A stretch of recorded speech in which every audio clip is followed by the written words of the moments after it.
Don Allah a tuwa raba ni da kaya na kwaso a tuwa raba ni da kaya. Alewa yan Dubai ga biskin nan Dubai a tuwa raba ni da kaya don Allah na kwaso a tuwa raba ni da kaya. Wai wallahi kunkuru na nika. Inna lillahi wa inna ilaihi raji'un. Wallahi ashe bi da kuɗi ka hira wahala garai. Dubai ka yi so a zuwa sai biskin nan Dubai.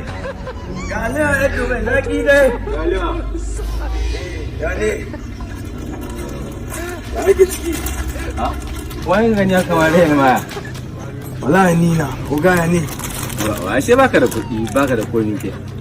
to kiran ga abubuwa da ka sai su kana gane wani abu cikin su ba dai aliyo guda in sha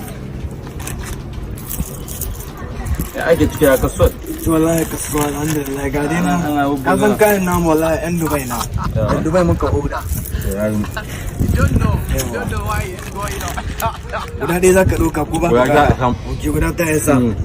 to magana kuɗi wa transfer za ka yi ko kuma kashi za ka bani yana transfer za ka yi ko kuma kashi za ka bani kamar ka transfer haba in ce ma da Dubai maka oda kaya ka ce mai kamar kaka transfer shi na kuma sai ma transfer gane wanda ya ce wala aliyu gida gandu guda 8,000 take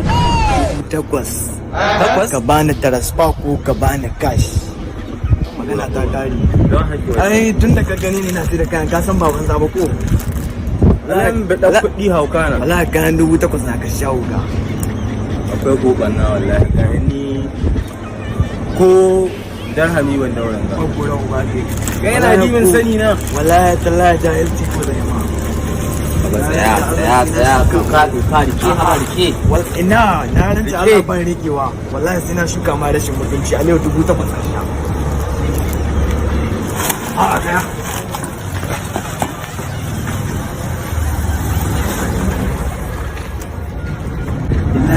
la ilaha illallah ka ji da wallahi rantsuwa dan musulmi na Allah da ka daga da wurin nan kuwa zai yi ma in ce ka sace nan balance na rantsuwa Allah cewa zai mai sata balance ba ni kuɗi na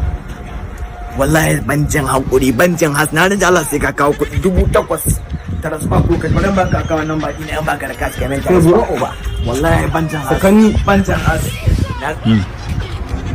bala tsaya ba na kawo nan ba ba na kawo sa biyu nasa sa uku sa takwas sa shida sa 10 nasa to tura ni ne yan na za ka gani kasa bankin je ga kenan awo yayi nasa yi ba sun shigo na ji Allah alhamdulillah matsayaci kai dai an matsayaci gobe ka koma gani na kai nan bura a ban koma ai kuma zuwa alata a kawo ma kari